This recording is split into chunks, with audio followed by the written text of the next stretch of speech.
Hello everyone, आज हम लोग टेस्ट पेपर 2 करने वाले हैं रेलवे सामान्य विज्ञान का स्पीडी की, जो कि आपके एग्जाम रेलवे ग्रुप डी के लिए बहुत ही इंपॉर्टेंट ये साबित होने वाला है। आपको पता होगा कि रेलवे ग्रुप डी का एग्जाम डेट अनाउंस हो गया है, इसलिए अपनी तैयारी को आप दोगुना कर दीजिए और इस बार सिलेक्शन लेना है ये मान के आप तैयारी कीजिए। तो आइए आज के सेशन को स्टार्ट करते हैं।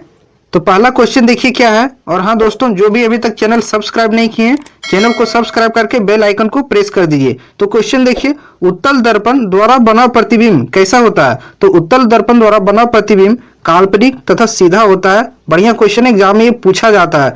अगला प्रश्न देखिए क्या है।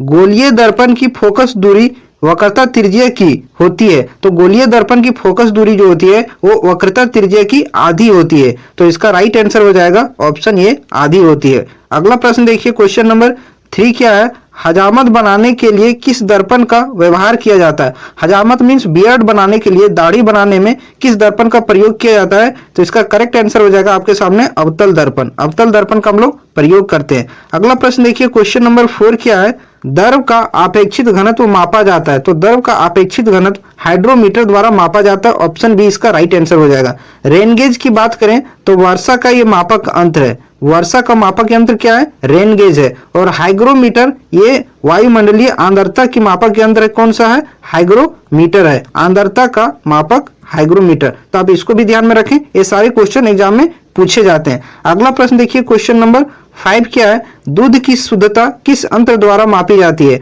तो जहां दूध आए वहां लगाइए क्या, लैक्टोमीटर। तो दूध की शुद्धता किससे मापी जाती है, लैक्टोमीटर से मापी जाती है। फेदोमीटर की बात करें तो फेदोमीटर समुद्र की गहराई को मापने में प्रयोग किया जाता है। समुद्र की जो गहराई होती है उसको मापने के लिए किस यंत्र का प्रयोग करते हैं, फेदोमीटर का प्रयोग करते हैं। अगला प्रश्न देखिए, क्वेश्चन नंबर 6 क्या है।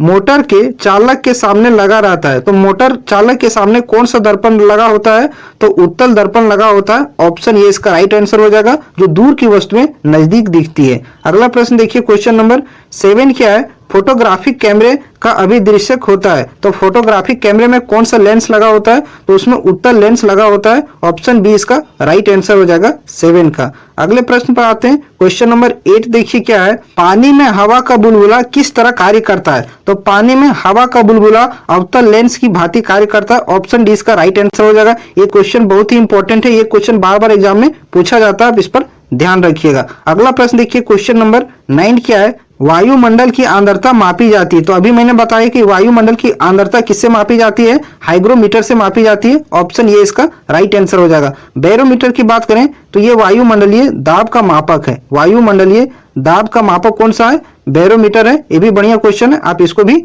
ध्यान में रखें।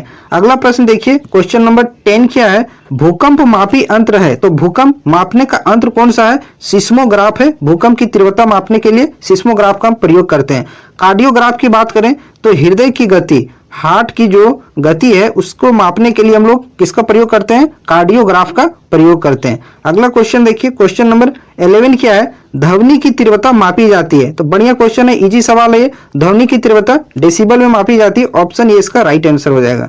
अगला क्वेश्चन देखिए, क्वेश्चन नंबर 12 क्या है।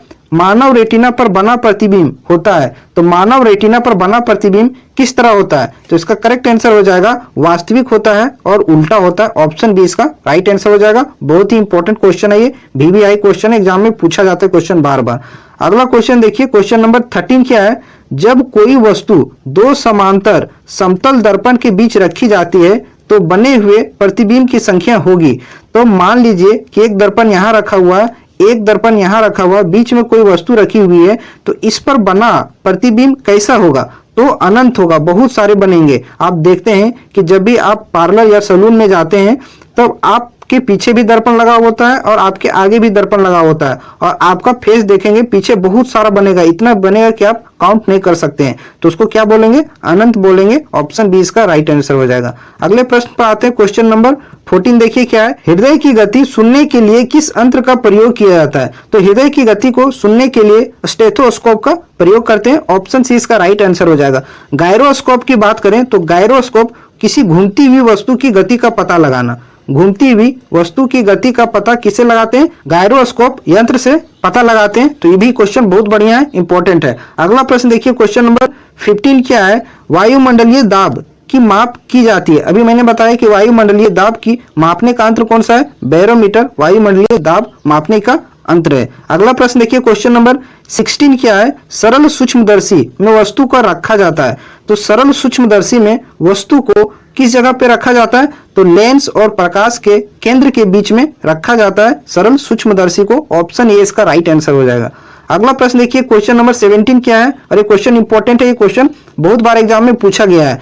वनस्पति तेलों से कृत्रिम घी बनाने में किस उत्प्रेरक का प्रयोग करते हैं? तो वनस्पति तेलों से कृत्रिम जो घी हम बनाते हैं, आर्टिफिशियल घी, उसमें किस उत्प्रेरक का प्रयोग किया जाता है? तो निकिल का प्रयोग किया जाता है। ऑप्शन सी इसका राइट आंसर हो जाएगा। और ये बहुत ही इंपॉर्टेंट क्वेश्चन है, ये बार बार एग्जाम में पूछा जाने वाला प्रश्न है। अगला प्रश्न देखिए, क्वेश्चन नंबर 18 क्या है? अमोनिया गैस बनाने की हैबर विधि में किस उत्प्रेरक का प्रयोग किया जाता है? ये भी क्वेश्चन अच्छा है।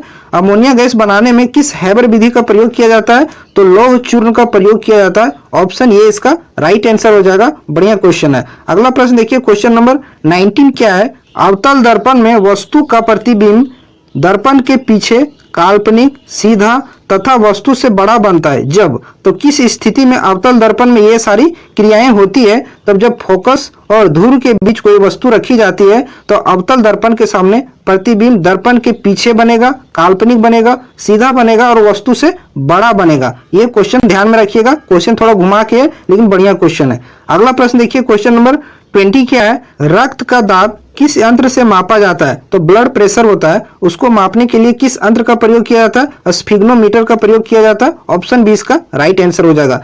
गैल्वेनोमीटर की बात करें तो विद्युत धारा की प्रबलता को मापने के लिए किसका प्रयोग करते हैं? गैल्वेनोमीटर का प्रयोग करते हैं। ये भी बढ़िया क्वेश्चन है, आप इसको भी ध्यान में रखिएगा। अगला क्वेश्चन देखिए, क्वेश्चन नंबर 21 क्या है? ट्रांसफार्मर का क्रोड बना होता है। तो जो ट्रांसफार्मर का क्रोड होता है वो किसका बना होता है? नर्म लोहे का बना होता है। ऑप्शन ए इसका राइट आंसर हो जाएगा। नेक्स्ट प्रश्न देखिए, ट्रांसफार्मर किस सिद्धांत पर आधारित है?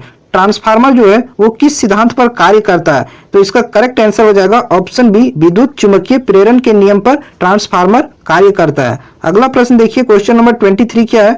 ट्रांसफार्मर प्रयुक्त होता है। तो ट्रांसफार्मर का प्रयोग किसमें किया जाता है? तो एसी वोल्टेज को कम या अधिक करने में, मींस उपचयन या अपचयन करने में प्रयोग किया जाता है ट्रांसफार्मर का। बढ़िया क्वेश्चन है, इंपॉर्टेंट क्वेश्चन है। अगला प्रश्न देखिए, क्वेश्चन नंबर 24 क्या है?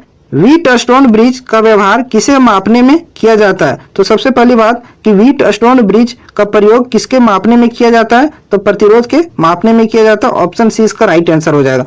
अगला प्रश्न देखिए, क्वेश्चन नंबर 25 क्या है?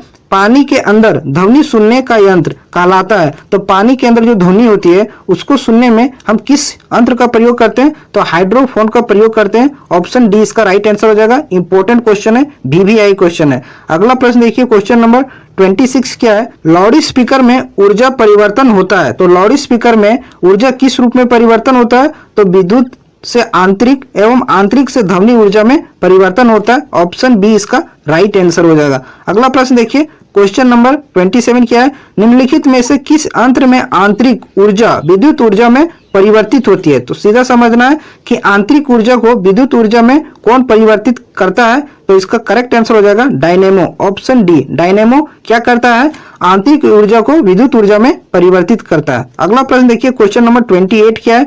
निम्नलिखित में से कौन सी युक्ति विद्युत ऊर्जा को आंतरिक ऊर्जा में, इसमें क्या पूछा है? विद्युत ऊर्जा को आंतरिक ऊर्जा में कौन परिवर्तित करता है? तो इसका करेक्ट आंसर हो जाएगा विद्युत मोटर। विद्युत मोटर विद्युत ऊर्जा को आंतरिक ऊर्जा में रूपांतरण करता है। अगला प्रश्न देखिए, क्वेश्चन नंबर 29 क्या है? रासायनिक ऊर्जा का विद्युत ऊर्जा में परिवर्तन होता है। तो किससे होता है? तो बैटरी में। बैटरी में आपको पता होगा क्या रासायनिक ऊर्जा होता है जो कि किसमें ये परिवर्तित करता है? विद्युत ऊर्जा में परिवर्तित करता है। ऑप्शन सी इसका सही जवाब हो जाएगा। अगला प्रश्न देखिए, क्वेश्चन नंबर 30 क्या है? रेक्टिफायर का प्रयोग किया जाता है। तो रेक्टिफायर का बेसिकली हम लोग किसमें प्रयोग करते हैं? तो एसी को डीसी में बदलने के लिए हम लोग रेक्टिफायर का प्रयोग करते हैं। अगला प्रश्न देखिए, क्वेश्चन नंबर 31 क्या है? ट्रांसफार्मर का प्रयोग किया जाता है। तो ट्रांसफार्मर का प्रयोग केवल एसी में किया जाता है। आप इसको ध्यान में रखें, इंपॉर्टेंट क्वेश्चन है। ऑप्शन ये इसका राइट आंसर हो जाएगा। अगला प्रश्न देखिए, क्वेश्चन नंबर 32 क्या है? टेलीफोन लाइन में प्रवाहित ऊर्जा है, तो टेलीफोन में जो ऊर्जा प्रवाहित होती है, फ्लो होती है, वो कौन सी ऊर्जा होती है? तो उसमें विद्युत ऊर्जा होती है। ऑप्शन बी इसका राइट आंसर हो जाएगा। अगला प्रश्न देखिए, क्वेश्चन नंबर 33 क्या है? शुष्क सेल में किस तरह की ऊर्जा निहित होती है? मीन्स शुष्क सेल में किस तरह की ऊर्जा होती है? तो उसमें रासायनिक ऊर्जा होती है। तो बैटरी में आपने देखा होगा कि टॉर्च बैटरी में शुष्क सेल होता है, लेकिन उसमें ऊर्जा निहित होती है। तो इसका करेक्ट आंसर हो जाएगा ऑप्शन सी। 34 देखिए क्या है? कौन सा यंत्र उच्च एसी वोल्टेज को निम्न एसी वोल्टेज में या निम्न एसी वोल्टेज को उच्च एसी वोल्टेज में बदलता है? तो कौन बदलता है? ट्रांसफार्मर बदलता है। उच्च एसी वोल्टेज को निम्न एसी वोल्टेज में या निम्न एसी वोल्टेज को हाई एसी वोल्टेज में ये रूपांतरण करता है कौन? ट्रांसफार्मर। तो आज के ये थे बेहतरीन लेवल के क्वेश्चन जो एग्जाम में पूछे जाने लायक क्वेश्चन है। अगर ये सेशन अच्छा लगा हो दोस्तों तो वीडियो को जरूर लाइक करें और चैनल पर नए हैं तो चैनल को सब्सक्राइब करते जाएं। फिर मिलते हैं अगले सेट के साथ।